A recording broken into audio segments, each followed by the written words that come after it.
Bienvenue pour ce webinaire, donc première session du webinaire Regard croisé ONG Entreprise sur la démarche qualité, donc une première session, une session inédite.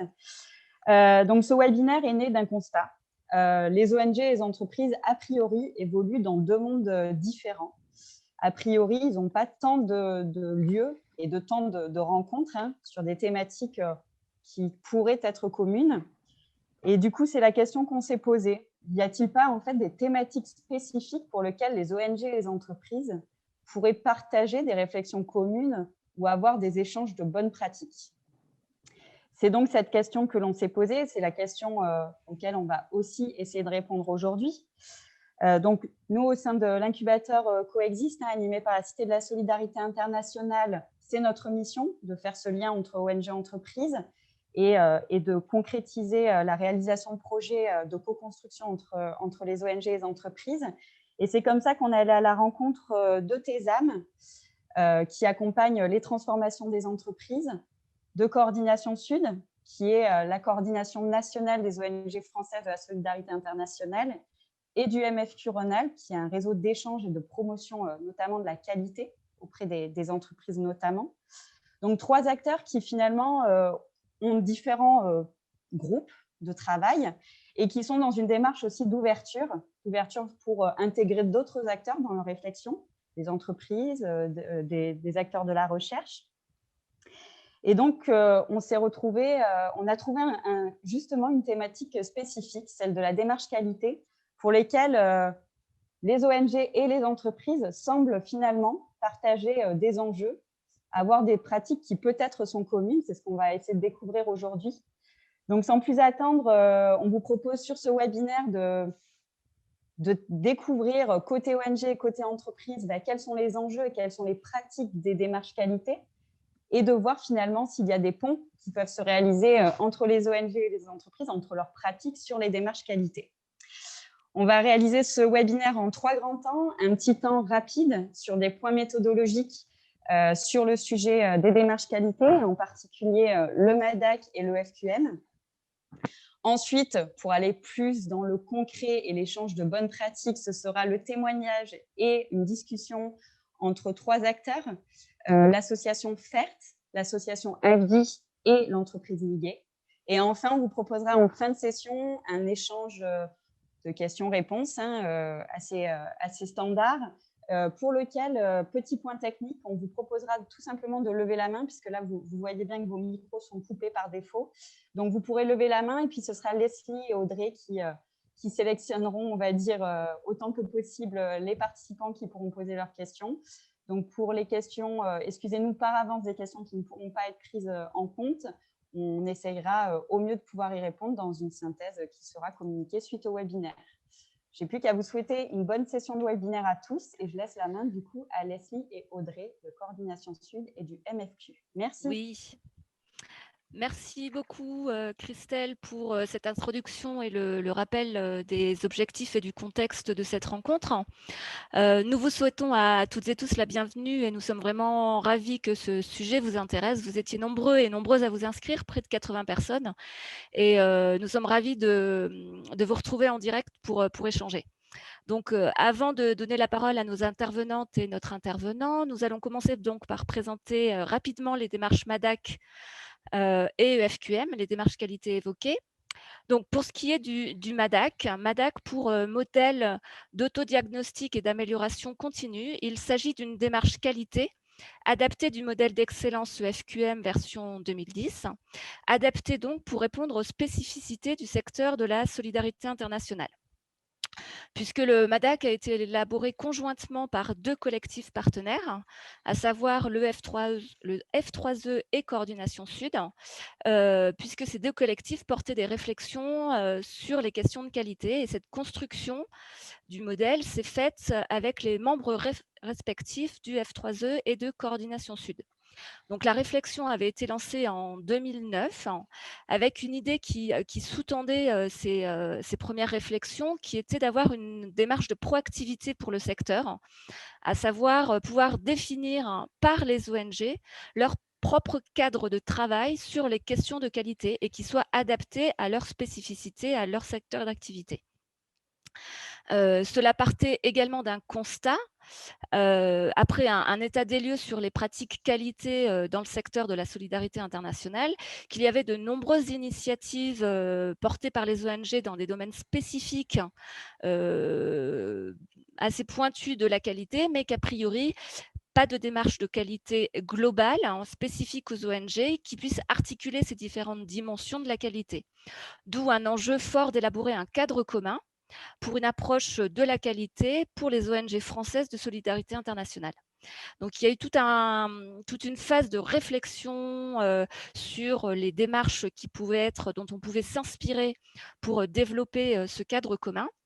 Pour tenir compte aussi des contextes spécifiques, du secteur de la solidarité internationale, à savoir des enjeux, techniques, politiques, des enjeux également internes, d'amélioration continue, mais aussi d'éthique, des enjeux externes, hein, pour tenir compte des parties prenantes spécifiques aux ONG, telles que les bailleurs, les bénéficiaires des actions, de prendre en compte également les outils et les démarches un peu spécifiques qui ont été développés par les ONG dans le secteur de la qualité, la gestion du cycle projet, les démarches d'évaluation, de capitalisation, d'études d'impact, etc. Et également, l'importance de prendre en compte les attentes, des pouvoirs publics et des parties prenantes à l'époque, avec notamment la notion d'efficacité de l'aide et donc la prise en compte de l'utilité sociale des ONG dans ce cadre-là. Donc, au final, après un certain nombre de réflexions, d'expérimentations et cetera, il a été, développé le MADAC en s'inspirant, donc de l'EFQM.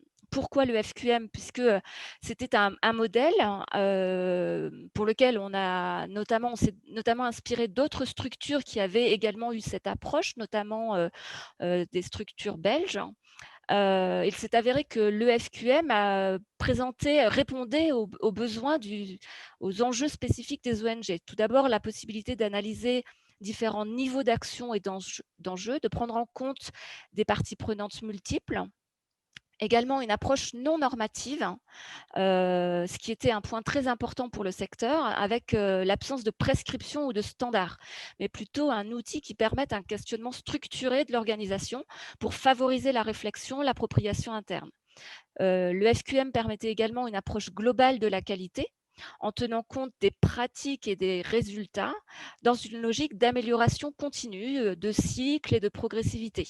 Et enfin, c'était un outil intégrateur qui permettait également de prendre en compte les différentes démarches qualité et les outils qui avaient pu déjà être développés au niveau du secteur.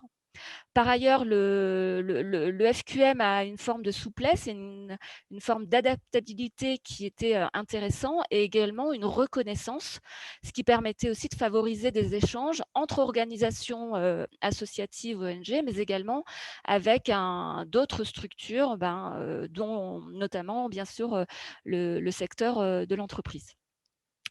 Donc aujourd'hui, le MADAC, c'est quoi? C'est un modèle, hein, donc c'est une représentation schématique d'une organisation, d'une ONG, qui va permettre de mettre en perspective son ONG par rapport à ce modèle et d'en tirer ses propres enseignements.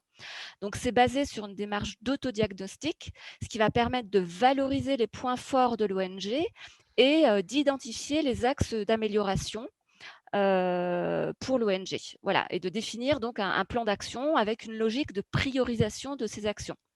Ceci est fait dans une logique, donc une dynamique d'amélioration continue, une périodicité à définir et de façon très concrète, la démarche se base sur 9 critères. L'idée est d'intégrer 5 critères de pratique et 4 critères de résultats pour avoir cette analyse globale qui est très orientée vers les parties prenantes, puisqu'il est important dans cette démarche de pouvoir bien identifier quelles sont effectivement les différentes parties prenantes pour analyser les résultats et la finalité des pratiques. Donc les parties, en termes alors de façon concrète, les pratiques, ça va être stratégie, partenariat, les ressources humaines, les ressources, processus et actions, leadership et gouvernance. Et pour ce qui est des résultats, ça va être pour les destinataires des actions, les ressources humaines, sociétés et collectivités et soutien de l'ONG, type bailleur, etc. Donc, on est bien dans une logique, dans une approche globale, une analyse globale des structures de la solidarité internationale, avec une logique donc systémique en fait. Voilà, donc ça, c'est un petit peu le modèle auquel on est arrivé aujourd'hui, avec des étapes qui sont structurées pour permettre la mise en œuvre de cette démarche. Aujourd'hui, ce qu'il faut voir aussi, c'est que le F3E et Coordination Sud ont développé une logique d'accompagnement, puisqu'on a un guide mis à disposition gratuitement sur nos plateformes. On a des formations spécifiques au MADAC, les prochaines étant en mai. Et nous avons également une communauté de pratique pour rassembler les acteurs et actrices, échanger, permettre des échanges de bonnes pratiques, etc. Également, il y a une possibilité d'avoir un cofinancement par le biais d'un mécanisme particulier mis en œuvre par Coordination Sud qui s'appelle le FRIO et qui permet d'avoir un cofinancement pour un appui externe, une consultance pour animer notamment l'atelier d'autodiagnostic. Voilà, voilà pour les grandes lignes du MADAC, hein, en sachant que du coup, effectivement, Amandine et Céline pourront, par leur présentation, montrer et illustrer la mise en œuvre beaucoup plus concrètement de cette approche. Et je donne la parole à Audrey pour le SQM. Merci Leslie. Donc, je suis Audrey Chavas, donc déléguée régionale du MFQ, Mouvement français pour la qualité pour Rhône-Alpes. Alors, je vous remercie tous déjà d'être présents. En effet, il y a pas mal de monde. Alors, présenter le modèle EFQM en 3 minutes, c'est un sacré challenge du vendredi matin. Mais voilà, je n'ai pas la prétention de vous présenter ce modèle en quelques minutes, mais vous aurez ensuite des témoignages et des illustrations sur la mise en place en fait d'une telle démarche. Alors le modèle, l'EFQM, il faut partir du principe, l'EFQM, c'est une organisation, c'est une fondation, donc c'est une organisation à but non lucratif qui est née en fait dans le sillage de la construction de l'Union européenne. C'est un consortium d'entreprises qui se sont réunies pour définir un modèle et pas une norme pour avancer en matière de démarche d'excellence. Donc, bien que ce soit un modèle européen, c'est aujourd'hui le modèle le plus utile, le modèle de management le plus utilisé au monde par les organisations, quelle que soit leur taille, quelle que soit leur activité. On peut être dans le médical, on peut être dans le milieu associatif, on peut être au sein d'entreprises, des très grosses, des beaucoup plus petites. C'est le modèle qui, en fait, est adapté à l'ensemble des organisations.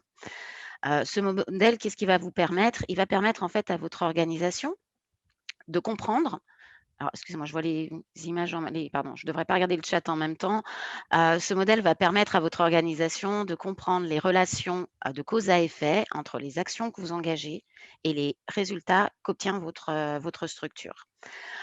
Pour résumer de la manière, j'ai essayé de la plus simple possible. En fait, la structure du modèle EFQM s'appuie sur une logique qui est très simple, mais qui est très puissante quand même, et qui va vous faire vous poser 3 questions. La première question, ça va être pourquoi? Pourquoi mon organisation existe?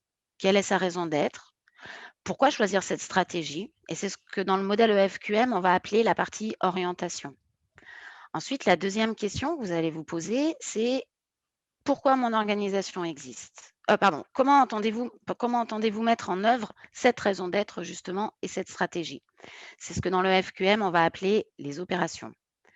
Et enfin, le modèle va vous obliger à vous poser la question de quoi? C'est-à-dire, qu'est-ce que j'ai délivré jusqu'à présent? Qu'est-ce que mon organisation a fait? Qu'est-ce qu'elle a amené? Et qu'est-ce que je souhaite amener et délivrer pour mes parties prenantes pour le futur?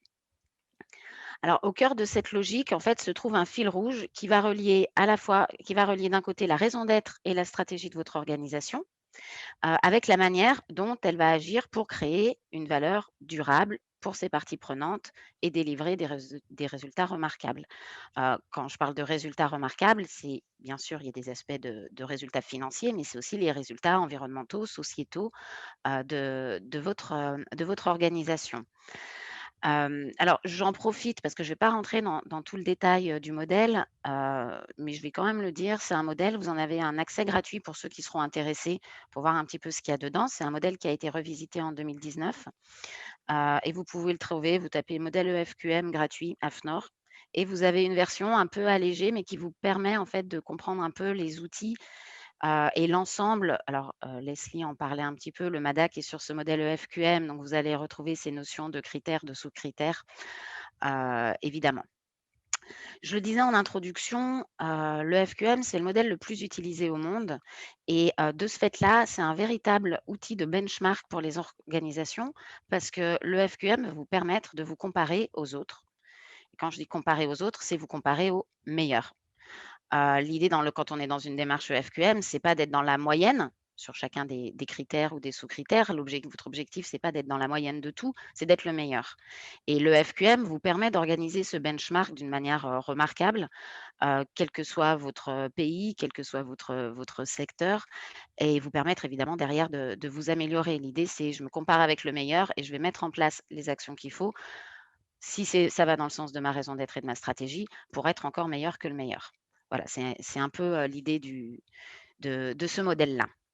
Alors pour illustrer mes propos et puis ceux de Leslie auparavant, je vais maintenant me tourner vers nos intervenants et notamment vers Amandine Schlur de l'ONG FERT.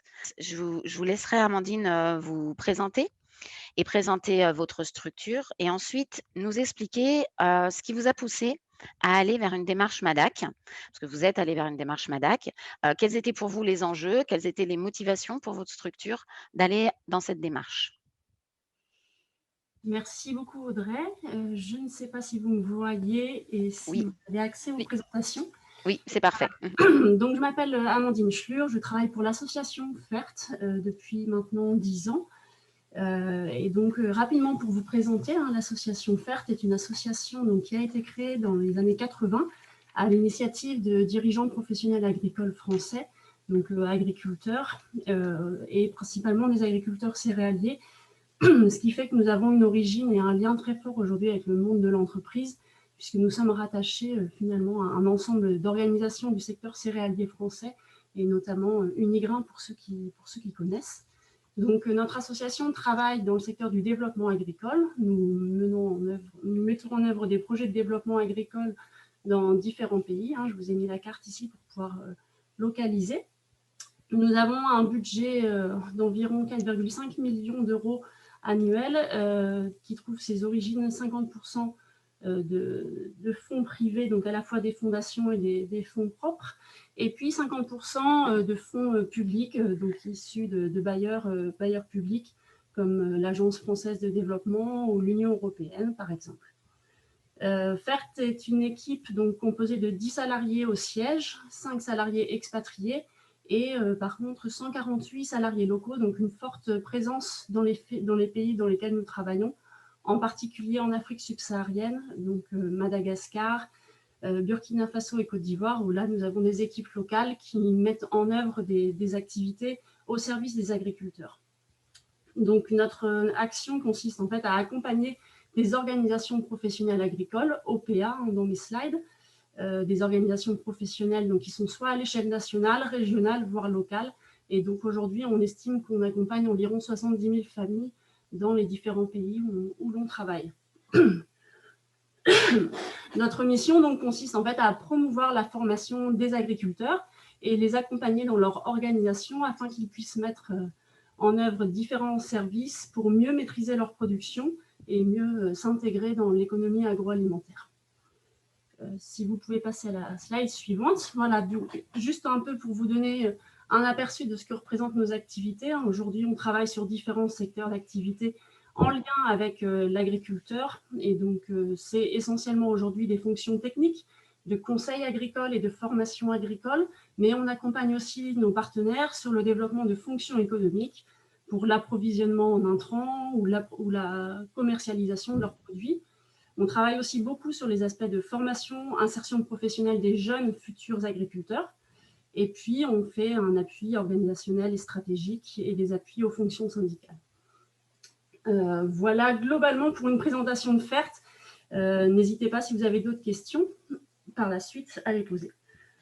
Concernant la démarche qualité, donc en fait, au niveau de FERT, nous avons initié une démarche qualité en 2016, alors de manière un peu formelle, mais en réalité, la question de la qualité est un sujet qui est présent et qui est de longue date intrinsèque à notre action, puisque en permanence, en fait, on a le souci au niveau de FERT d'améliorer notre action, notre efficacité au service de nos partenaires pour être le plus efficace possible.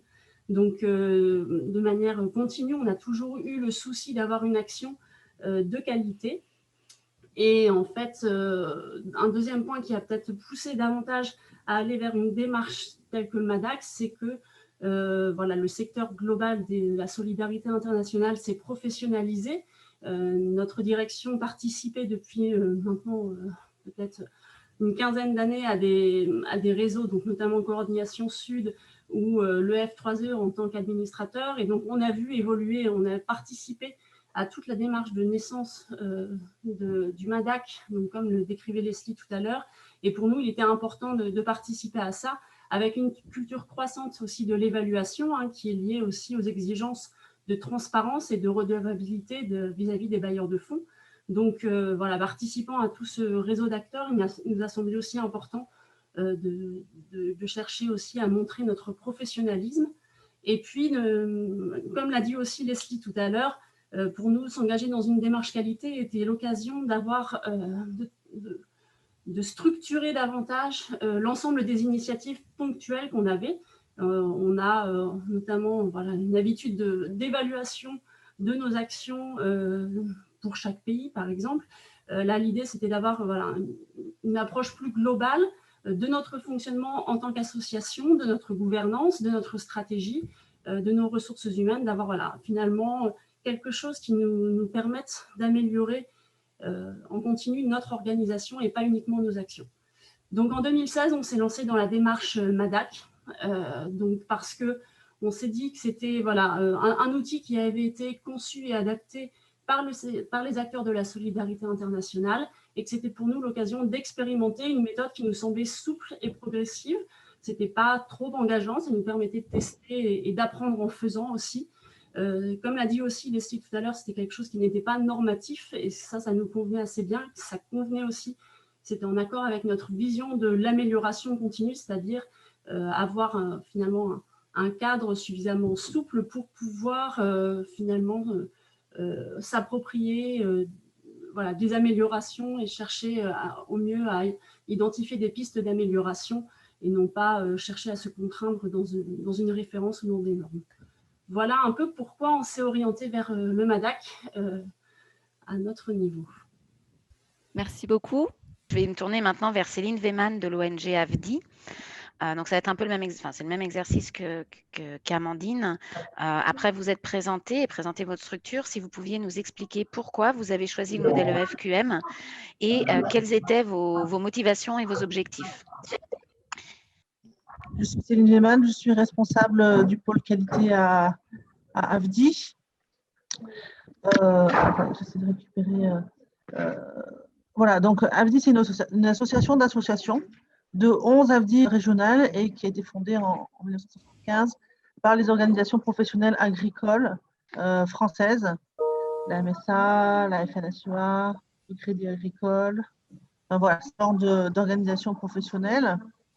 Et la vision d'AFDI à ce moment-là, c'était, et qui est toujours le cas, c'est de pouvoir créer des partenariats entre les mondes agricoles français et ceux des pays en développement.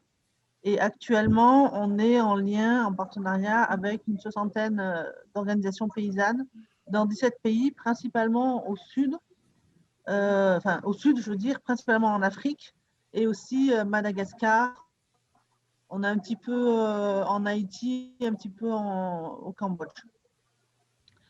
Voilà, les missions principales d'AFDI, c'est de s'engager en faveur des agricultures familiales qui, de façon caricaturale, on pourrait mettre en opposition avec tout ce qui est agrobusiness. C'est l'accompagnement des organisations paysannes des pays du Sud dans ce qu'elles sont au niveau des gouvernances internes, dans ce qu'elles font au niveau de la gouvernance externe sur les filières et sur les territoires, et la sensibilisation du secteur agricole et rural français sur l'agriculture mondiale et la solidarité internationale, principalement auprès des apprenants de l'enseignement agricole, voilà, pour qu'ils aient une vision un petit peu plus méta. Les objectifs, quand on s'est engagé dans la démarche qualité, c'était de pouvoir adopter une démarche et une posture de recherche d'amélioration continue, d'améliorer la qualité d'AFDI et de ses actions et de pouvoir répondre à des préoccupations d'efficacité, d'éthique et d'image. Il y avait aussi un enjeu très, très pratique, c'est qu'en fait, étant un réseau de 11 AFDI régionales, toutes différentes, avec des partenaires locaux, régionaux différents, avec des partenariats différents dans des pays différents, il y avait aussi une nécessité d'harmoniser les pratiques, d'harmoniser la qualité de fonctionnement pour pouvoir répondre ensemble sur des projets communs ou des conventions, programmes communes, et de mutualiser tout ce qui était méthodologie d'action et de s'assurer de cette qualité-là. Il y avait aussi le fait de pouvoir rationaliser un peu plus les tâches, que souvent on lance des chantiers et voilà, quand ce n'est pas forcément la priorité, parce qu'on est dans l'action, on est dans l'urgence, il y a des deadlines qui sont très courtes, c'était de pouvoir s'obliger un peu à fixer des objectifs, à les planifier, puis à les mettre en œuvre et à pouvoir les clôturer surtout.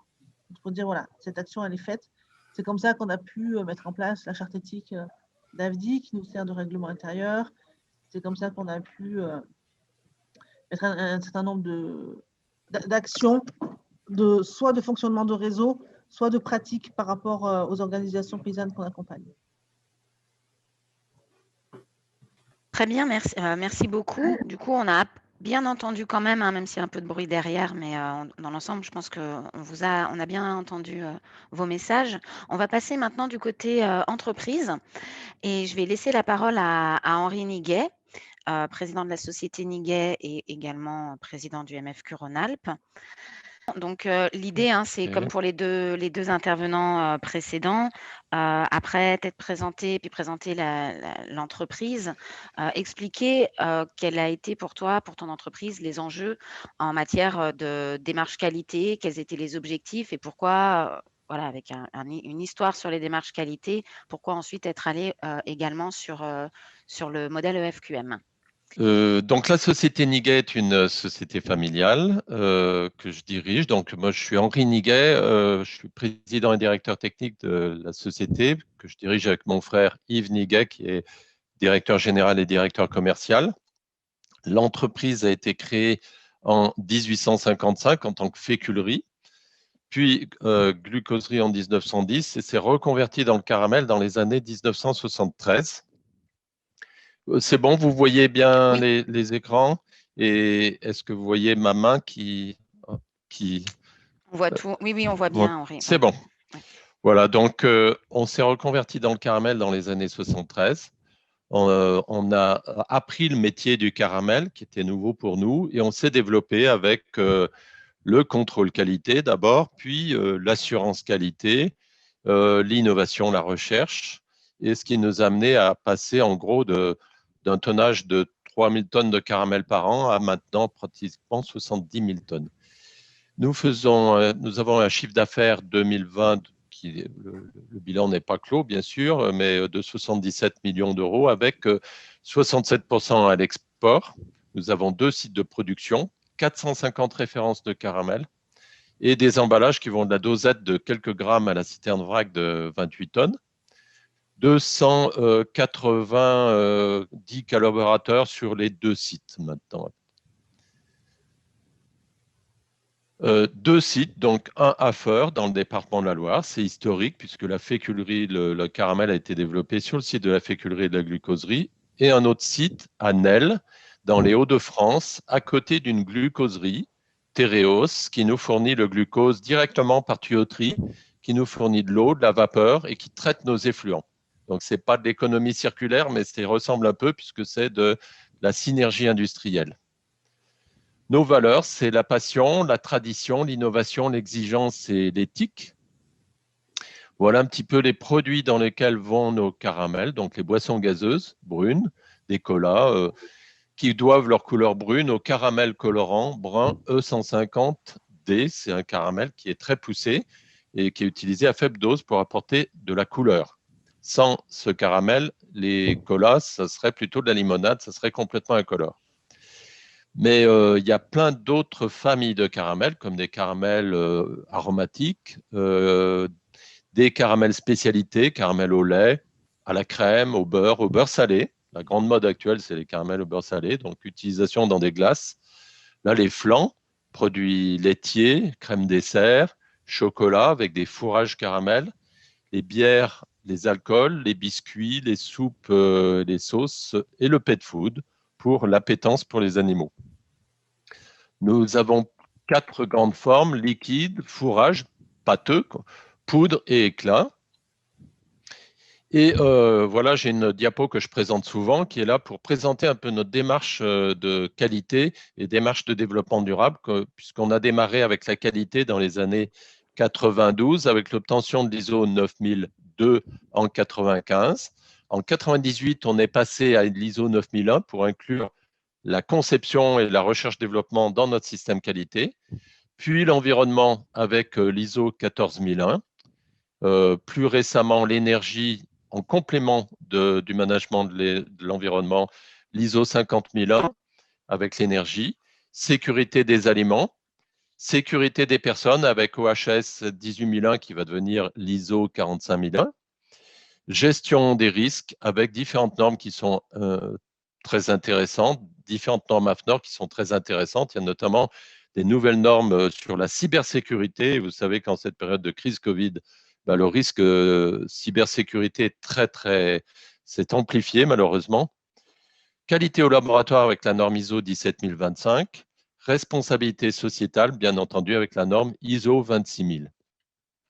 Et nous faisons du mécénat, donc j'en dirai un petit mot après la présentation de notre démarche FQM pour profiter de ce premier échange entreprises, organisations du MFQ et de la FQP Auvergne-Rhône-Alpes pour partager, échanger avec les ONG, puisqu'on a une politique de mécénat qu'on a beaucoup développée ces dernières années. Et enfin, la dernière ligne de notre maison, on appelle ça la maison du développement durable, parce qu'à force de rajouter des certifications, pour y voir de manière plus globale, on l'a représenté sous forme d'une maison du développement durable. Et la dernière ligne, c'est la recherche. Voilà pourquoi cette maison du développement durable, parce que dans les années 2003 à 2006-2007, nous avons fait une opération collective avec la CCI, les CCI de Saint-Étienne-Montbrison et de Roanne, avec l'école des mines de Saint-Étienne, le professeur Christian Brodag, sur la base d'un guide AFNOR qui s'appelait SD 21000 et qui a été l'embryon de la future norme ISO 26000 sur la RSE. Donc, on a rajouté on est très normes, mais au sein du MFQ Rhône-Alpes, bientôt à FQP Auvergne-Rhône-Alpes, j'entendais parler sans arrêt de l'EFQM et tout le monde me disait, ne jurait que par le FQM. Donc, on s'y est intéressé. Et pour ça, on a fait un diagnostic avec l'AFNOR, avec Éric Perruche, donc ancien responsable qualité de l'aéroport de Saint-Exupéry et qui doit être présent à notre webinaire, qui pourra peut-être intervenir dans la période de questions-réponses. Et on a regardé si on pouvait concourir au prix français de la qualité, puisqu'on avait déjà été lauréat du prix Qualité Loire et du prix Qualité Rhône-Alpes. Et on voulait voir si on pouvait concourir au niveau français. Et il nous a dit qu'on avait un assez bon dossier, mais on n'était pas encore dans l'excellence. Effectivement, on a concouru. On n'a pas été, on n'a pas eu le grand prix, mais on a été nominé. Donc, c'était un très bon encouragement. Et ça nous a incité à prendre à bras-le-corps le modèle EFQM qu'on a rajouté dans notre maison du développement durable comme une brique supplémentaire. Donc, on a démarré avec une société de conseil pour définir notre rêve, qui est, après beaucoup de discussions, mais c'est important de bien définir son rêve, c'est contribuer au plaisir de tous en partageant notre passion pour le caramel. Et ensuite, nous avons travaillé avec Éric Perruche, puisqu'on avait été très content du pré-diagnostic, de la pré-évaluation avant le prix qualité, le prix français de la qualité. Et on lui a demandé s'il voulait bien nous coacher pour travailler sur le FQM. Et on a démarré l'action il y a à peu près 1 an et demi. Et ça se passe vraiment très, très bien. On a eu plusieurs réunions CODIR, comité de direction, BEX, bureau exécutif, et on a impliqué tout le personnel pour démarrer cette démarche EFQM. Donc, on a défini dans ce cadre-là 5 axes et 21 approches. Les axes sont, alors là, vous avez le mur des approches avec les 21 approches, mais vous ne pouvez pas les dire, mais rapidement. Les 5 axes sont les qui décrivent nos parties prenantes, sont les clients, les actionnaires, les équipes, c'est-à-dire le personnel niguais, les partenaires et la société. Et elles sont toutes déclinées en approches. Donc, pour chaque axe, il y a 2 propriétaires du CODIR qui sont issus du CODIR, qui supervisent et qui font des réunions régulièrement avec les pilotes des approches. Et on fait régulièrement des réunions tous les lundis matins dans notre bureau exécutif. On aborde 1 ou 2 approches tous les lundis pour la présenter à tout le bureau exécutif. Voilà, donc je ne veux pas rentrer dans le détail. Donc, ces approches, en fait, ce sont un peu des pépites qu'on essaye de mettre en avant, de faire progresser et de faire briller, en quelque sorte, là où on est le meilleur, en se benchmarkant avec les meilleures pratiques qu'on peut voir par ailleurs, comme Audrey l'a dit tout à l'heure. Très bien. Voilà. Un petit mot maintenant sur le mécénat, puisque vous avez vu que dans notre maison du développement durable, la partie mécénat est importante. Avant de donner de l'argent à différentes associations de manière de gré à gré. Et là, on a formalisé notre mécénat avec du mécénat local, culturel, caritatif, initiative à l'étranger et formation, fondation scientifique. Voilà quelques exemples au niveau local. Par exemple, on aide l'association Solidarité Paysans qui vient en aide aux agriculteurs en difficulté. Au niveau international également, on aide Médecins sans frontières et d'autres organismes qui travaillent au niveau international, et notamment Cœur d'Afrique, une toute petite association qui est à côté de Feur, qui travaille pour faciliter le creusement de puits, l'installation de jardins en Afrique. Voilà pour la présentation de la société Niguet. Puis, entre la démarche ISO, qui est une démarche de qualité au sens très large, et à force de rajouter plein de briques, on voit avec le modèle EFQM que c'est très, très complémentaire des approches ISO, et que là, on veut aller vers l'excellence. Et je pense que ce qu'on dit au niveau du MFQRA et à l'FQP, en gros, les ISO, c'est la qualité froide, c'est tout ce qui est structuration, c'est procédure, c'est le squelette en fait de notre système qualité. Et le FQM pour nous, ça va beaucoup plus vers l'humain, vers la qualité chaude, la formation, la mobilisation de toutes des personnes et notamment de l'ensemble du personnel de la société Niguet avec un projet stratégique qui est partagé et expliqué et partagé par tout le personnel de la société Niguet. Voilà, merci. Merci beaucoup. Merci Henri, merci Amandine, Céline pour ce premier partage sur le pourquoi. Donc pourquoi le MADAC, pourquoi le FQM. Et je vais donc, après ce cadre, ce contexte, me tourner de nouveau vers vous pour vous demander comment. Comment vous y êtes pris pour mener ces démarches, quelles sont les bonnes pratiques que vous pouvez identifier qui pourraient être intéressantes à partager et éventuellement les écueils à éviter, notamment pour les structures qui pourraient se poser la question de se lancer dans ce type de démarche MADAC EFQM. Donc le comment sur la méthode, l'animation, voilà, ce que ça vous a permis aussi de mettre en œuvre et comment le portage a pu être fait en interne, etc.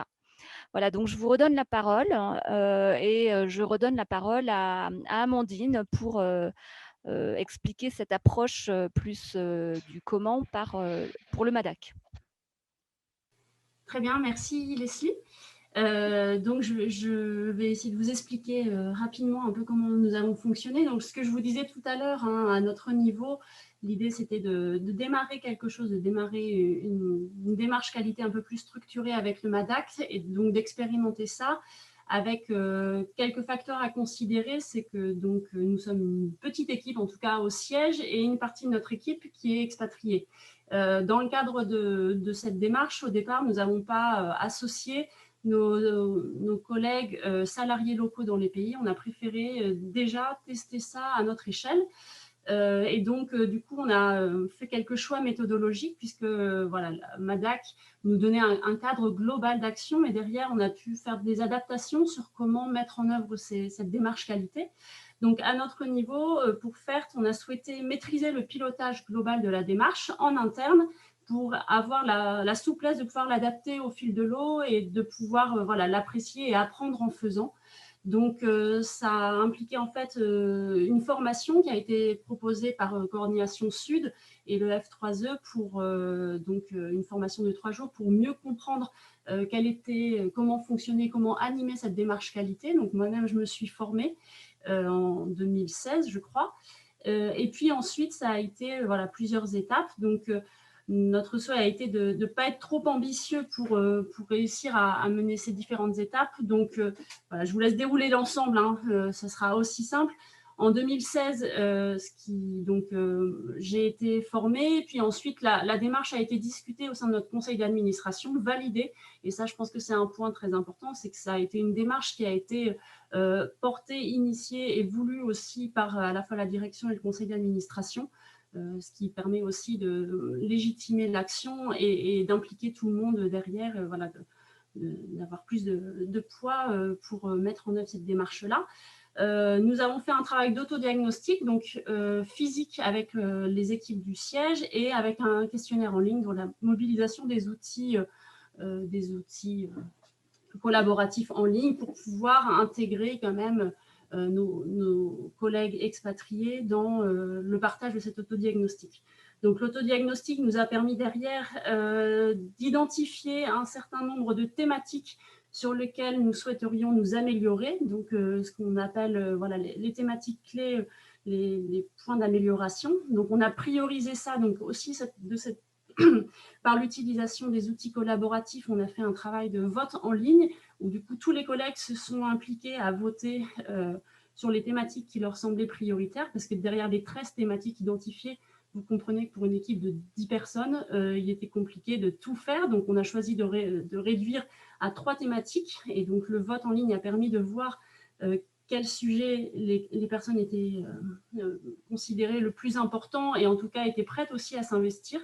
C'était un des critères qu'on avait définis dans les critères de choix, hein, un critère aussi de motivation.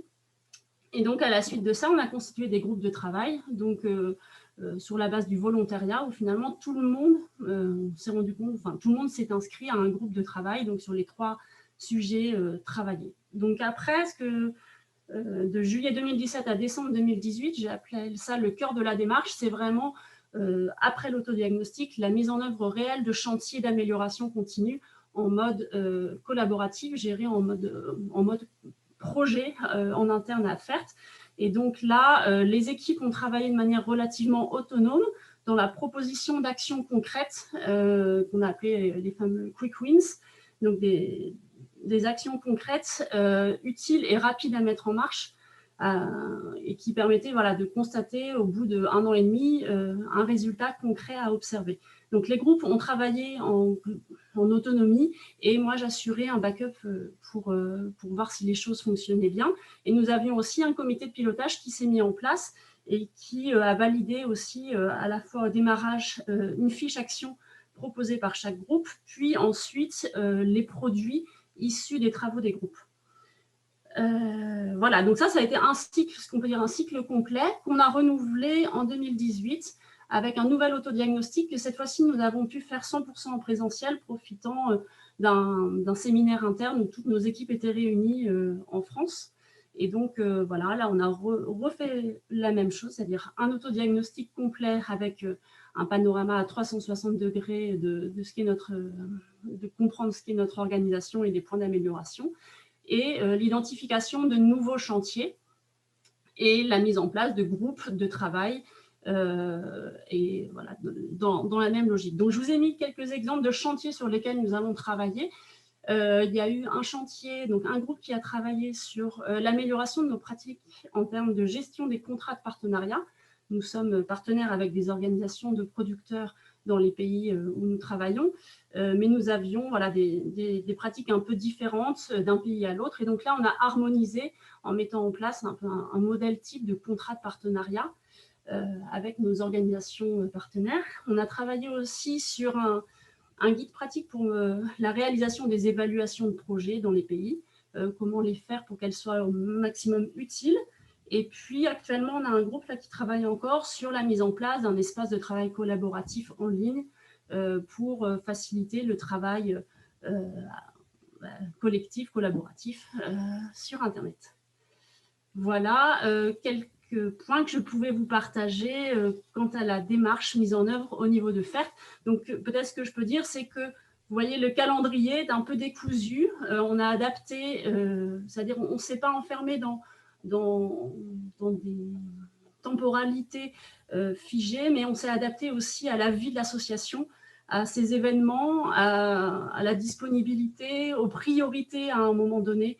Voilà, donc cette grande souplesse a été possible par le fait qu'on le pilote en interne et qu'on reste voilà, sur un modèle qui nous convient, qui est adapté à notre fonctionnement. Voilà ce que je voulais vous dire. Merci beaucoup, Amandine. Et je relèverai aussi, par rapport à ce que tu évoquais, des éléments importants en termes de succès aussi pour la démarche. C'est un portage dès le début fort et une implication de la direction, puisque ça implique des chantiers effectivement assez structurants aussi pour vous. Et également en termes d'approche aussi pour vous, une approche très, très collaborative qui a permis d'impliquer et de permettre aussi l'appropriation de la démarche. Dans ce que tu as pu présenter, c'est effectivement aussi des éléments assez forts de votre approche. Tout à fait. Merci beaucoup. Donc, je vais me tourner vers Céline. Également pour voir un petit peu comment s'est mise en place la démarche EFQM à AFDI de façon un peu plus concrète et pour voir également les bonnes pratiques, ce qui a bien marché et éventuellement ce qui peut être plus compliqué pour, là encore, éclairer des structures qui se poseraient la question aujourd'hui. Merci. Alors, pour décrire la démarche qualité, je vais prendre un fil un peu historique, puis je laisserai les personnes poser des questions s'ils veulent plus de précision. Donc, en fait, la démarche, elle date à peu près d'une dizaine d'années de ce souhait de développer une démarche qualité au sein d'AFDI. Donc, à partir de 2011, il y a eu toute une recherche, une comparaison des différentes démarches qui existent. Et finalement, on a adopté pour le modèle EFQM qui était plus adapté aux réalités d'AFDI. Après, il faut savoir qu'à cette époque-là, le modèle MADAC n'existait pas encore. Donc, c'est pour ça que finalement, on a opté pour le FQM et puis on y est resté pour rester dans la logique. Et puis finalement, ça nous a bien. Donc, ça a été démarré par un autodiagnostic qui a permis de voir un petit peu l'ensemble du fonctionnement d'AFDI, de sa stratégie, de quelles étaient ses parties prenantes, etc. Il y a eu un certain nombre de chantiers prioritaires qui ont été définis, donc qui touchaient l'ensemble un peu des différents pôles d'AFDI. Ça touchait la communication, ça touchait les partenariats avec les organisations paysannes, ça touchait aussi tout ce qui était le suivi évaluation, ça touchait le suivi administratif et financier, et des expérimentations avec des mises en discussion. Donc, il y avait une personne qui était responsable de chantier et qui pouvait discuter avec l'ensemble des personnes concernées dans le réseau. Et voilà, donc en fait, comment ça fonctionne? Il y a des fiches radars qui ressemblent un petit peu à des mini-cadres logiques où on définit les résultats, les objectifs, les moyens à atteindre, les déploiements et les perspectives. Ensuite, On a donc bien sûr après tous les résultats, une fois que les chantiers sont clos, on les diffuse à l'ensemble du réseau AFDI et puis se les approprier et les mettre en œuvre s'ils le souhaitent. Ensuite, il y a eu une autre étape qui était un peu plus importante, c'était au moment de la réflexion du rapport d'orientation d'AFDI, qui est en fait le plan stratégique qu'on appelle AFDI 2025. Et un certain nombre de chantiers qui ont été pilotés autour de ça, et un groupe qualité qui a, je pense, émergé, enfin qui venait d'émerger un petit peu avant, et qui regroupe en fait un représentant de chaque AFDI régional et qui est piloté par AFDI national. Ce qui fait que en fait, ça reste un espace de concertation et collaboratif qui implique l'ensemble du réseau. Et à la fin de cette période-là, en 2017, il y a eu un autre autodiagnostic où là, après, on s'est engagé dans une phase plus formelle, dans l'objectif d'obtenir un diplôme qu'on appelle C2E, Committed to Excellence, engagé vers l'excellence. Donc, on a mobilisé un consultant qui nous a permis, qui a accompagné au niveau de l'autodiagnostic et qui a permis de pouvoir valider ou relire les chantiers prioritaires qui étaient menés par les personnes qui étaient responsables, voir les difficultés qui étaient rencontrées, est-ce qu'elles pouvaient aussi avoir des réponses à des questions pour savoir si on était dans les clous. On a eu une évaluation par AFNOR en juin 2018 et donc on a obtenu ce diplôme. Actuellement, sur 2019-2020, il y a eu un changement de modèle, une évolution du modèle EFQM, et donc on était un petit peu en attente par rapport aux nouvelles modalités. Est-ce qu'ils allaient changer les critères? Est-ce qu'ils allaient changer les pôles ou la démarche? Bon, finalement, il n'y a pas eu tant de changements que ça, mais on a choisi de partir sur le niveau supérieur de l'EFQM, qui est le niveau de la reconnaissance, qu'on appelle la démarche R4E. Alors peut-être que ça s'appelle autrement, mais voilà, je n'ai pas le nom, mais c'est Recognize for Excellence. Donc c'est le niveau au-dessus du C2E. Et donc, en fait, au lieu de viser des actions one-shot, qui étaient des chantiers prioritaires, on va viser plutôt des approches clés, qui sont plutôt des process qui sont transversaux à l'ensemble d'AFDI, du réseau AFDI, que ce soit au niveau de son orientation, de sa stratégie, sa vision, sa raison d'être, etc., que ce soit au niveau des activités qu'elle mène et que ce soit au niveau des résultats qu'elle obtient, avec bien sûr toujours cette attention qui reste proche de celle du MADAC, puisque c'est inspiré, c'est assez proche, de l'intérêt, des besoins, des attentes des différentes parties prenantes.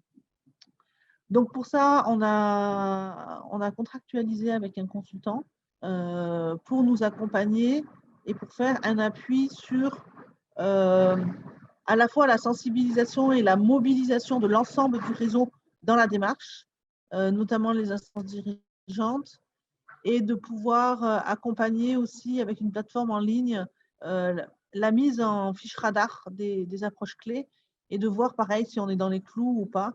Et à terme, donc c'est une démarche qui va prendre à peu près 24 mois. Et on espère fin 2022, début 2023, pouvoir passer une évaluation avec AFNOR. Et on aura passé une évaluation à blanc avec le consultant auparavant. Sur les écueils, alors je ne sais pas exactement quelles difficultés il y a vraiment eu. Je suis arrivée à AFDI il y a moins de 2 ans. Mais en tout cas, moi, de ce que je vois qui peuvent être des freins, c'est ça demande beaucoup d'énergie, pas tant par le travail que ça demande, parce qu'en fait, on délègue à des personnes responsables pilotes qui gèrent, mais en termes de coordination, de discussion, de concertation, parce qu'on est 11 AFDI régionales et qu'il faut que ça fasse consensus au sein du réseau et que quelque part, c'est l'objectif qui est recherché par AFDI, c'est qu'on puisse ensemble adhérer à cette démarche-là. Et donc ça demande beaucoup de temps. Et sur une discussion auparavant avec une autre ONG qui avait engagé cette démarche-là, il était apparu qu'il était important que les instances, la gouvernance interne et les instances dirigeantes puissent soutenir la démarche, qu'il y ait qu'il y ait une validation politique de la démarche, parce que sinon, c'est beaucoup moins porté par les équipes techniques. Et donc, du coup, c'est plus compliqué pour dégager du temps et du budget, évidemment. Voilà. Très bien. Merci beaucoup, Céline. Je vais de nouveau me tourner vers Henri pour voir également effectivement comment ça s'est mis en place aussi au sein de Niguet. Donc, des premiers éléments ont été un petit peu brossés par la présentation tout à l'heure sur le mur des approches. Est-ce que ce serait possible, Henri, de développer un petit peu cet aspect sur le comment, voilà, quelles sont éventuellement les recommandations, les bonnes pratiques? Est-ce que cette démarche peut vous avoir amené à identifier comme pistes, les bonnes pratiques, les écueils ou des conseils aussi pour des structures qui voudraient se lancer? Oui, alors effectivement, je vous ai présenté très succinctement comment on est venu vers le FQM, comment on l'a mis en place avec notre coach Eric. Et on a mis en place donc 5 axes, 21 approches. Et pour compléter ça, on a fait une formation de 2 personnes chez nous, notre responsable production et notre responsable stockage expédition au MFQ Rhône-Alpes, qui ont fait une formation EFQM, d'évaluateur EFQM. Donc, ça nous permet de passer pour 2021 à un cran supérieur, à une marche au-dessus, avec une évaluation qui est beaucoup plus importante et beaucoup plus globale, quoi. Donc, on a maintenant, lors du BEX, avant on avait une évaluation uniquement par le BEX, et de 1 ou 2 approches par BEX. Et maintenant, on a une évaluation par le BEX, par les propriétaires des approches et par les évaluateurs. Ce que je veux dire aussi, c'est que nos 2 évaluateurs qui ont été formés au MFQRA sont revenus enchantés, alors qu'ils sont bien pris par le quotidien, sont revenus enchantés de cette formation d'évaluateur EFQM. Et voilà, on passe un cran supplémentaire. Donc, on a 21 approches pour le moment. On envisage de rajouter une dizaine d'approches supplémentaires pour 2021, pour, ben voilà, comme je vous le disais tout à l'heure, sortir ce qu'on fait de très bien pour et faire briller nos pépites ou trouver d'autres pépites pour lesquelles on estime être au-dessus du lot, enfin, chercher ce qui tire la société Niguet. Et j'en viens aux écueils justement parce qu'il ne faut pas trop tirer l'entreprise Niguet trop vite parce qu'on est en phase de croissance assez importante. Donc, on est pris par le quotidien. Et toutes les pilotes des approches font beaucoup de travail sur le terrain. J'en citerai une dans l'axe client et l'approche développée. On a une approche qui s'appelle développer notre processus de prévision. Parce que justement, on est tellement en croissance qu'on a de la peine à programmer, à planifier, à vérifier que tout ce qu'on fait, on est capable de le faire en termes de moyens matériels, humains, etc., ressources. Et nos délais de livraison se sont rallongés. Donc, cette approche développer notre processus de prévision est fondamentale. C'est ce qu'on appelle le PIC, hein, plan industriel et commercial dans les entreprises. Il est fondamental pour mieux prévoir, mieux lisser notre production dans le temps et ne pas être le nez dans le guidon. Donc voilà, l'écueil, c'est ça, c'est que cette approche EFQM est très, très participative. On a 21 approches, donc 21 pilotes. On va probablement avoir une dizaine d'autres plus tard. Et aussi bien les propriétaires que les pilotes des approches sont très, très pris par le quotidien.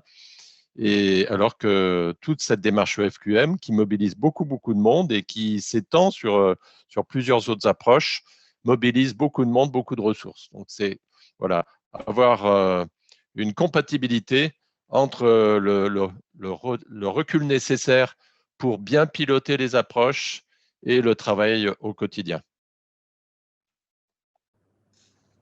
Merci beaucoup Henri. On va passer pour clôturer cette phase en fait de témoignage. Je vais proposer de redonner la parole à chaque intervenant et puis après vous aurez un moment de questions-réponses. Je demanderai simplement aux intervenants de bien tenir le timing pour qu'ensuite les gens aient suffisamment de temps pour échanger avec vous. Donc je vais commencer par redonner la parole à Amandine Schluss. Est-ce que vous pourriez, maintenant que vous êtes intégré dans cette démarche MADAC, si vous avez quelque chose à dire, qu'est-ce que vous diriez aux entreprises, aux organisations qui s'interrogent en fait pour se lancer dans de telles démarches, éventuellement des enseignements que vous pouvez tirer de cette aventure?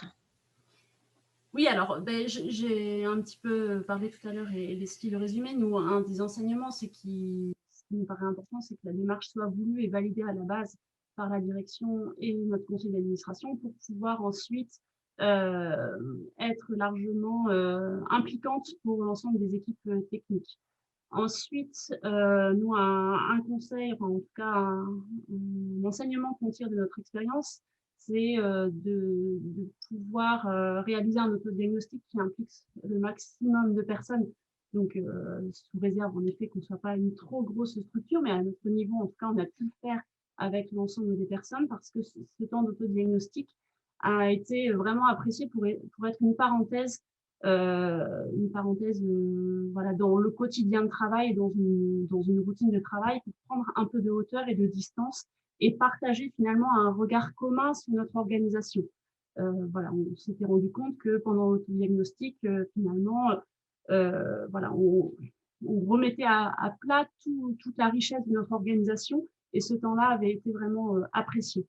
Ensuite, voilà, il faut pouvoir être créatif et réussir à trouver des outils qui permettent justement la participation de tous. Aujourd'hui, je pense que depuis un an, on a tous appris davantage sur comment bien utiliser les outils collaboratifs. Quand nous, on a démarré il y a 3-4 ans, on testait un petit peu les sondages en ligne, les votes en ligne, les participations voilà, à distance. Et je pense que ça, c'est une solution technique pour faciliter la participation de tous. Et donc aussi, voilà, s'autoriser à sortir un peu du cadre de la méthode. Alors ça, nous, c'est parce qu'on ne s'est peut-être pas engagé jusqu'à une certification qui nécessite peut-être de respecter davantage un certain cadre, mais à notre niveau, en tout cas, on est resté voilà, sur une démarche très souple. Et puis, voilà, de travailler sur des quick wins. On a eu plusieurs groupes, plusieurs chantiers qui s'étaient donné des grandes ambitions. Hein. C'était très bien, très stimulant, mais en même temps, quand on voyait voilà, ce qu'ils proposaient de faire, on se disait que finalement, c'était peut-être un peu trop ambitieux. Et grâce au comité de pilotage, on a pu recadrer un peu les choses en leur disant, mais finalement, voilà, essayez d'avoir plutôt des objectifs à court terme qui soient réalisables. Donc, d'avoir un comité de pilotage qui puisse être là en regard des groupes de travail a permis aussi de définir finalement des actions qui étaient plus facilement réalisables et finalement du coup motivantes puisqu'on y arrive au bout et du coup on peut se relancer sur un nouveau chantier derrière. Voilà, les questionnements, peut-être les choses sur lesquelles on s'interroge au niveau de FERT et qui du coup est intéressant de voir au niveau des autres expériences d'acteurs qui sont vers le FQM ou qui mettent en place des démarches qualité, c'est de réussir à trouver, voilà, par exemple, le juste curseur dans le pilotage des chantiers avec la gouvernance de l'association, c'est-à-dire qu'on a certains chantiers qui sont quand même des chantiers stratégiques et donc dans ce cadre-là, il faut bien voir quelle place on donne à notre gouvernance associative, notre conseil d'administration dans le pilotage de ces chantiers, comment il s'implique, voilà, donc comment on est à la fois dans des groupes autonomes qui avancent, qui proposent, qui se stimulent et voilà, qui proposent des actions très concrètes et en même temps une validation politique stratégique par la gouvernance. Donc ça, c'est quelque chose qu'on a fait évoluer, hein, notamment en intégrant à chaque fois dans notre conseil d'administration des temps dédiés à la présentation des avancées des groupes des chantiers. Mais du coup, voilà, réussir à trouver ce juste curseur. Une question aussi qu'on se pose, c'est que finalement l'autodiagnostic, nous on l'a fait pour l'instant avec un intervalle de 2 ans entre les deux, mais on se rend compte que finalement tout au long de la vie de l'organisation, il y a d'autres chantiers qui apparaissent et que parfois finalement le moment de l'autodiagnostic, certes, normalement il est là pour nous aider à identifier des chantiers prioritaires, mais on se rend compte que voilà, ces priorités finalement elles peuvent évoluer dans le temps et que finalement l'autodiagnostic, est-ce que c'est pas juste un moment de discussion et de partage, de mise en commun des enjeux de l'organisation, et que finalement les chantiers, ils peuvent tout à fait être identifiés au fur et à mesure de la vie de l'organisation. Voilà, ça c'est un aspect qu'on se demande. Et puis la question de l'intégration des acquis des chantiers, c'est-à-dire qu'on a un groupe de travail qui va travailler pendant 1 an, 2 ans à la mise en place de process, de nouvelles habitudes. Après, voilà, comment les acquis de ces groupes peuvent réellement s'intégrer dans le quotidien de travail, comment on passe finalement d'une logique d'un projet sur 1 ou 2 ans à quelque chose qui s'intègre réellement dans le fonctionnement continu de l'organisation. Ça, en tout cas, c'est des choses sur lesquelles nous, on se questionne un peu. Voilà, sur ce que je peux vous partager. Je ne sais pas si j'ai merci. Non, merci. Questions. Ouais, ça va. Je vais laisser la parole maintenant. Alors, je me permets, parce que, histoire que tout le monde ait bien le même temps quand même d'intervention, je vais redonner la parole du coup à Céline Weyman de l'AFDI. Est-ce que vous pourriez nous partager avec les participants les enseignements que vous avez tirés au sein de votre organisation depuis le début de votre engagement dans la démarche FQM, et quels sont vos projets à venir? Voilà, donc au niveau des apports et des impacts par rapport à AFDI, qu'est-ce que ça nous a permis? Ça nous a permis de formaliser des activités, des approches pour une meilleure capitalisation et transmission aux nouveaux salariés, bénévoles, professionnels. Il faut savoir qu'on est dans une optique d'échange entre pairs, notamment entre des OPA françaises et des OP du Sud, et que donc les personnes qui interviennent sont différentes. Il y a évidemment, donc je n'ai pas précisé au début, mais on a des bureaux dans un certain nombre de pays où on intervient, et il peut y avoir aussi du turnover au niveau de ces personnes-là. Il y a du turnover au niveau des AFDI régionales. Forcément, les animateurs peuvent changer, etc. Et donc, l'idée, c'était qu'il puisse y avoir…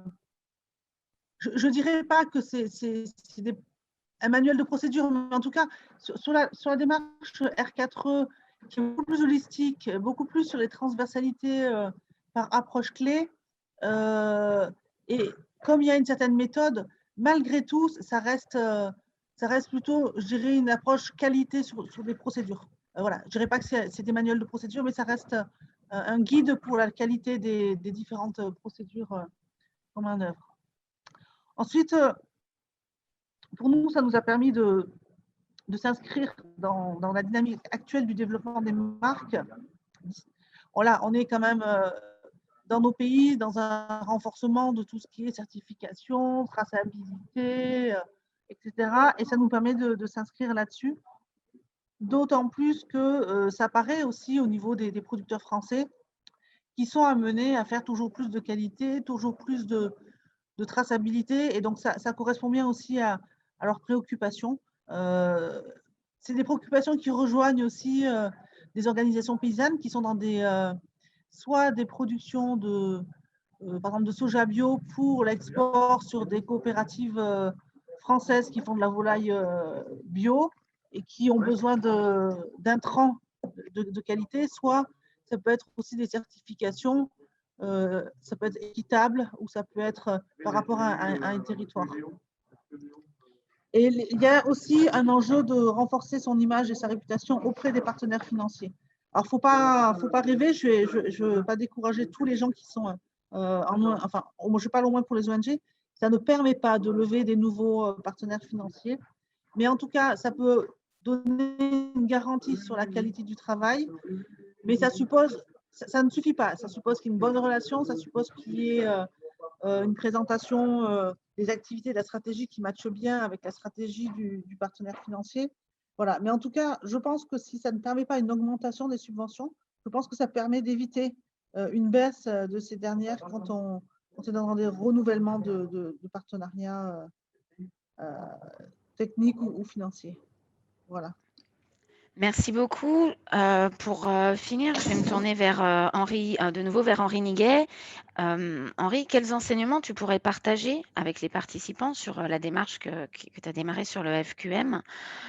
Et puis aussi, quels sont, parce que là, c'est une démarche qui est en cours, hein, quels sont les projets à venir? Quelle est la suite, en fait? Oui, alors l'enseignement qu'on a tiré, c'est que ce que j'ai entendu au sein du MFQRA avec les gens qui faisaient l'éloge du modèle EFQM, eh ben, on peut confirmer que c'est vraiment un super modèle et c'est très très complémentaire de tout ce qu'on avait mis. On a une culture qualité et sécurité qui était très basée ISO 9000, vous l'avez vu avec notre maison du développement durable. Mais le FQM, c'est des boosters. Vous avez la fusée Ariane avec une fusée au milieu. Là, c'est notre système qualité classique. Et là, on vient de rajouter autour de notre système qualité des boosters qui portent, qui portent l'ensemble de nos systèmes de management de l'entreprise, que ce soit qualité, sécurité, environnement, mais de manière beaucoup plus participative. Donc, ça touche vraiment toute l'entreprise jusqu'au dernier opérateur, puisque on a des propriétaires, je vous ai expliqué, des pilotes. Les pilotes travaillent avec des acteurs. Il y a en général 2 à 3 collaborateurs NIGE qui travaillent avec le pilote. Et on a aussi des ambassadeurs. C'est-à-dire que potentiellement, le pilote peut faire appel à d'autres personnes de l'entreprise qui vont travailler ponctuellement sur une approche donnée. Donc, c'est très, très participatif, c'est souple, voilà, ça tire vraiment l'entreprise vers le haut. Ça nous oblige à mettre des indicateurs de performance, des radars qui sont obligatoires pour bien voir l'avancement de l'entreprise. Si on n'a pas de radar, on est un peu comme rouler sur l'autoroute sans indicateur de vitesse, quoi. Donc, on ne pourra pas respecter le 130 sur l'autoroute si on n'a pas les bons indicateurs. Voilà. Et puis, le questionnement, c'est ce que je vous disais tout à l'heure, c'est tellement participatif, ça implique tellement de monde que il faut bien s'organiser par rapport à l'opérationnel et au quotidien pour ne pas délaisser une approche, la laisser refroidir une approche. Il faut vraiment travailler en permanence. L'enseignement aussi que je tire, c'est que je remercie Eric, je ne sais pas s'il est toujours là, il prendra peut-être la parole tout à l'heure pour compléter ce que j'ai dit, mais c'est important d'être suivi. On a une entreprise qui est quand même complexe, qui a beaucoup de problématiques, notamment de croissance. C'est sûr que c'est mieux de vivre une croissance qu'une perte de clients et une décroissance. Et c'est beaucoup plus agréable d'embaucher que de débaucher, mais ce n'est pas facile à vivre tous les jours non plus. Donc, mener en parallèle le FQM et grandir aussi vite, ce n'est pas toujours facile. Mais en même temps, c'est indispensable, quoi. On ne pourra pas assumer un avenir et continuer notre croissance si on n'a pas cette approche EFQM. Merci beaucoup Henri. On a donc terminé cette phase de témoignage. On va pouvoir démarrer les questions. Alors je me permets de prendre la main parce qu'il y a une personne pour l'instant. Alors que l'idée c'est que vous puissiez échanger non pas par chat parce que c'est pas toujours très. Voilà, on a trouvé que c'était plus sympa de pouvoir poser vos questions à l'oral. Je vais me permettre de donner la parole à la première personne. Je pense que c'est Éric Perruche. J'ai vu que le prénom, mais comme il a été cité par Henri auparavant, Éric, je vais te libérer ton micro. Si tu peux te présenter alors en une phrase ou deux, et puis faire part de ton commentaire ou de questions que tu souhaiterais poser aux intervenants. Oui, bonjour à toutes et à tous. Non, j'ai pas de commentaire. J'ai trouvé les échanges toujours riches. Et ce qui est bien, c'est qu'en fait, il n'y a pas de certitude, mais il y a beaucoup plus d'envie et de joie dans les propos des uns et des autres. Moi, j'ai une question, par contre, qui est en même temps une curiosité. Alors, juste avant de poser une question, est-ce que tu peux juste te présenter 2 secondes pour que, comme ça permet à chacun de savoir qui tu… Enfin, voilà, comme vous ne connaissez pas. Moi, je suis Éric Perruche. Je suis assesseur européen et j'ai emmené les aéroports de Lyon dans une démarche d'excellence et jusqu'à un prix européen.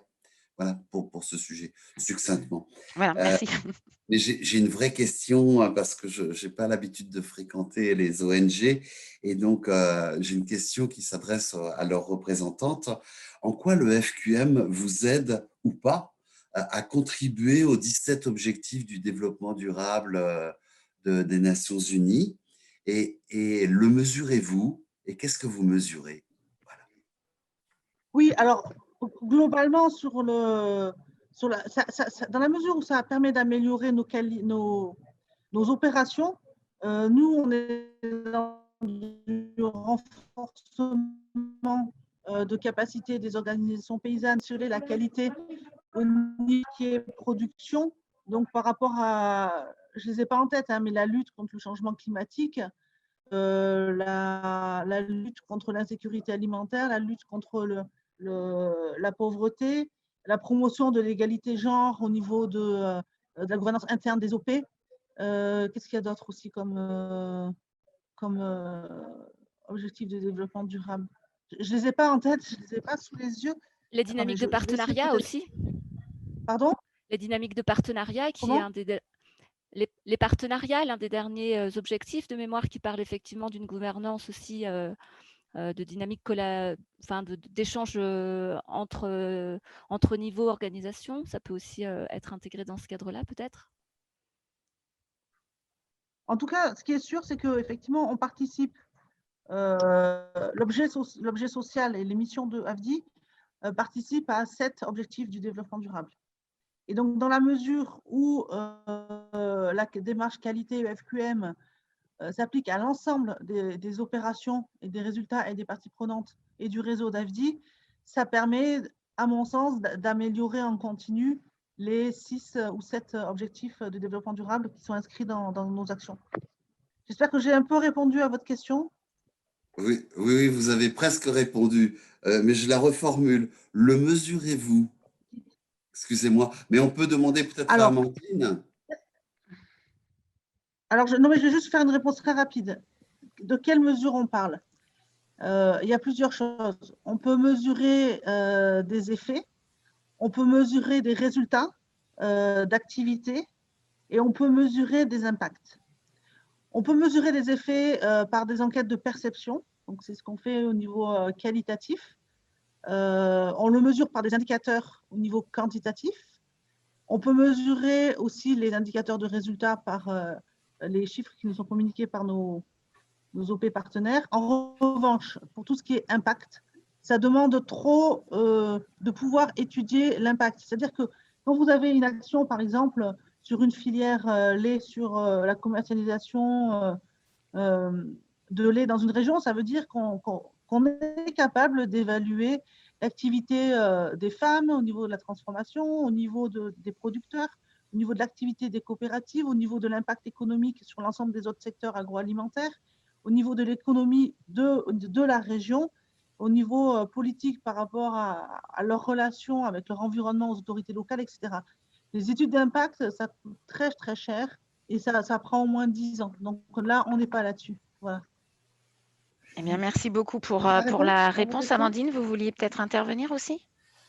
Non, je rejoins ce que dit Céline. Hein. Alors, on a après, nous, des évaluations régulières qui sont faites sur les actions que l'on mène dans les différents pays. C'est des évaluations qui permettent aussi on suit et on évalue de manière continue tout ce que l'on fait. On mesure les activités, les résultats et notre contribution au changement de manière générale. C'est-à-dire qu'on ne mesure pas directement l'impact, mais on apprécie les changements qui s'opèrent auprès des partenaires avec lesquels on travaille. Donc après, mettre en lien directement la démarche qualité et notre capacité à contribuer aux objectifs du développement durable, en tout cas, nous, on ne fait pas ce lien direct. Clairement, c'est ce que disait Céline, la démarche qualité améliore de manière générale nos opérations, notre manière de travailler.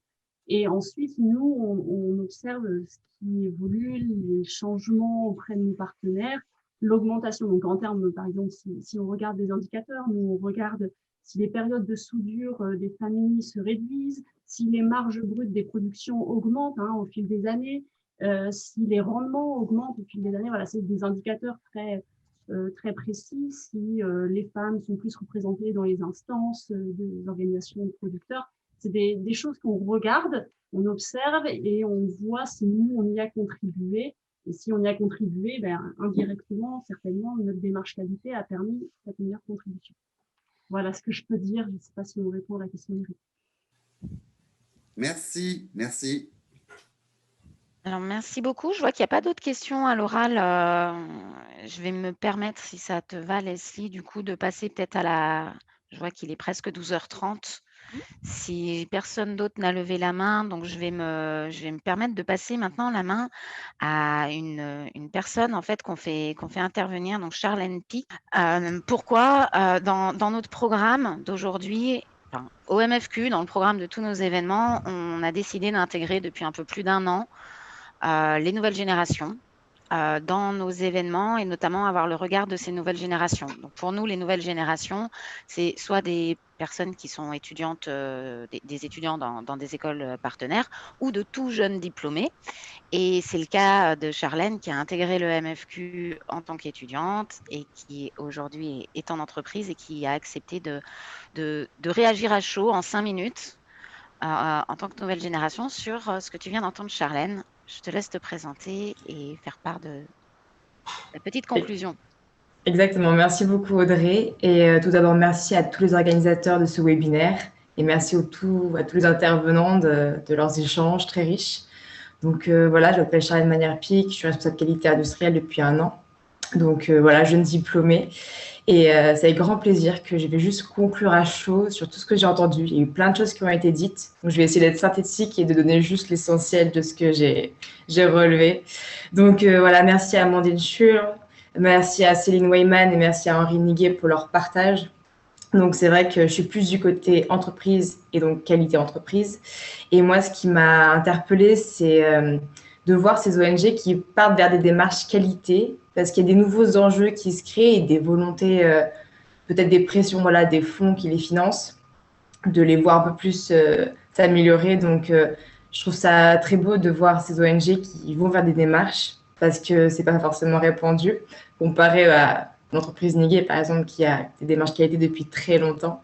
Et donc, dans les bonnes pratiques que j'ai pu relever, c'est vraiment la volonté des ONG d'intégrer toutes leurs parties prenantes, en tout cas toutes les personnes qui sont dans l'ONG à cette démarche qualité. Et je pense que l'enjeu est vraiment très fort, car c'est, je pense, des acteurs de nationalités différentes, de points de vue différents. On est plus sur une dynamique d'animation de réseau et non d'entreprise. Donc, je pense que c'est vraiment un enjeu très fort et que là, l'ONG, comme l'a fait l'ONG FAIR, de mobiliser toutes les personnes, d'avoir mis un point d'honneur à le faire, c'est vraiment très bien. Et voilà, c'est une bonne pratique que je voulais souligner. Et l'autre bonne pratique que j'ai relevée plutôt aux côtés de l'entreprise Niguet, c'est cette volonté de mobiliser donc tous les membres de l'entreprise à tous les différents niveaux, de vouloir partager dans tous les services de l'entreprise la volonté d'aller vers l'excellence et vraiment de prendre le FQM, et c'est ce qu'il est aussi, de le prendre comme un objectif mobilisateur de toutes les équipes et d'en faire un lien fédérateur de tous les membres. Et ça, c'est très bien. Bravo à l'entreprise Niguet pour pouvoir le faire, parce que je sais que c'est un enjeu très compliqué en entreprise. Et donc, les points communs et les enjeux que j'ai pu relever sur tant les ONG que les entreprises, c'est vraiment la volonté de grandir, de s'améliorer, de faire plus de qualité et vraiment d'avoir une croissance de leur activité, de les rendre plus impactantes. La volonté d'engager toutes les personnes avec, et donc dans ce cas-là, clairement d'engager toutes les parties prenantes. Donc, ONG et entreprises sont parties prenantes les unes des autres. Donc, cette volonté est commune aux deux. Et ça, c'est donc il y a des synergies à faire entre et sûrement des partages d'expériences à pouvoir partager entre ONG et entreprises, peut-être entreprises partager plus sur leur démarche qualité, leurs expériences qu'elles ont pu passer, bonnes ou mauvaises, pour encourager et peut-être soutenir les ONG à justement aller plus loin dans leur démarche et du coup à faire de plus en plus un travail de qualité. Et évidemment, par rapport au mécénat et est-ce que le fait qu'une entreprise est mécène d'une ONG, il y a vraiment des synergies à faire par rapport à ça, c'est-à-dire par rapport au fait que partie prenante, on va soutenir une ONG pour qu'elle aussi, elle œuvre pour le développement durable et développer aussi pour l'avenir de l'entreprise en tant que telle. Donc voilà pour les points que je voulais aborder. Je ne voulais pas prendre trop de temps. Et merci encore donc, voilà, pour ces échanges, pour ces partages. Et bon courage à toutes les démarches qualité en cours pour les ONG et pour l'entreprise Niguet. Donc j'espère que vous atteindrez vos objectifs. Merci beaucoup, Charlène. C'est un exercice pas facile quand on arrive comme ça. Et voilà, donc bien, merci beaucoup. Et je crois que je laisse la parole à Christelle pour la conclusion. Oui, merci. Alors, je crois que Charlène a pratiquement tout dit. Je vais du coup pas prendre plus de temps. Je vois qu'on perd un petit peu des spectateurs et le temps arrive à son terme. Donc, merci à tous. Je renouvelle les remerciements à tous les animateurs, Leslie, Audrey, mais aussi à tous les intervenants et puis à tous les participants. Je clôturerai juste ce webinaire en rappelant en fait les questions qu'on se posait en début de webinaire, qui étaient quels enjeux et quelles pratiques aux démarches de qualité au sein des entreprises et au sein des ONG. Et finalement, y a-t-il un pont entre ces enjeux et ces pratiques au sein de ces deux secteurs, de ces deux mondes, comme on appelle, qui a priori n'ont pas tant de points communs. Et selon moi, la réponse est oui. Bien entendu, on a vu que des pratiques étaient communes, notamment parce que le FQM et le MADAC ont un cadre commun qui demande de respecter, on va dire, certains principes, certains axes de développement. On voit des objectifs communs, qui est celui de l'amélioration continue pour améliorer l'objectif de son activité, mais aussi la manière de réaliser son activité. On a parlé aussi d'implication de la direction, qui est vrai pour les ONG et pour la direction, pour les entreprises, pour que ces démarches prennent réellement forme au sein des différentes organisations. Et bien sûr, on voit des différences entre les ONG et les entreprises, notamment de vocabulaire. J'ai entendu le terme client plutôt côté entreprise et bénéficiaire côté ONG. Donc, on voit bien qu'il y a des vocabulaires qui sont différents, mais des pratiques et des objectifs qui peuvent être communs. Donc, merci pour cette belle mise en perspective sur la thématique spécifique des démarches qualité. On vous invite à avoir ce webinaire en replay, notamment sur la chaîne YouTube de la Cité de la Solidarité Internationale, mais j'imagine que Coordination Sud et le MFQ ainsi que TESAM vont relayer effectivement ce replay. On vous fera aussi part d'une synthèse écrite de ce webinaire que vous pourrez partager autant que vous le souhaitez.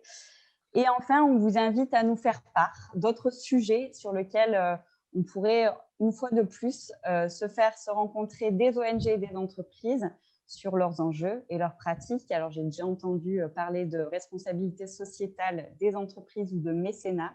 Pourquoi pas partir sur ce sujet-là? En tout cas, on vous invite à nous faire part de vos retours sur ce webinaire, mais également d'autres sujets qui pourraient vous intéresser à avoir un regard croisé entre ONG et entreprises. Oui, simplement, en fait, Christelle l'a dit à la fin, en fait, c'est ce que je voulais rebondir là-dessus. On en avait un petit peu parlé lors de la préparation de ce webinaire. En fait, au-delà de ce premier webinaire qui consiste à partager, échanger sur ces démarches qualité respectives FQM et MADAC, je pense qu'il y a beaucoup à faire pour travailler, pour faire se rencontrer plus le monde de l'entreprise et autres organismes et les ONG. Nous, on travaille avec plusieurs ONG, mais je pense qu'il y a beaucoup à faire pour mieux se connaître. Historiquement, il y a beaucoup d'ONG qui étaient plutôt en conflit ou qui étaient là sur la défensive ou l'attaque avec des… plutôt en opposition avec le monde de l'entreprise. Et plus ça va, je pense, plus on a… Et l'affrontement, la bagarre, c'est pas de la qualité, ça. Donc, je pense qu'on a beaucoup à faire. Il y a pas mal d'exemples aussi qui existent où le monde de l'entreprise, en travaillant avec les ONG sur des sujets bien précis, permettent d'atteindre plus facilement des objectifs de développement durable. Voilà, un mot parfait pour la fin de ce webinaire. Merci encore à tous. Et puis, on l'espère, à très bientôt sur un autre sujet. Bonne journée à tous. Merci Merci. beaucoup. Merci à toutes. Merci à tous. Merci. À très bientôt. Au revoir. Au revoir. Au revoir. Au revoir, merci beaucoup.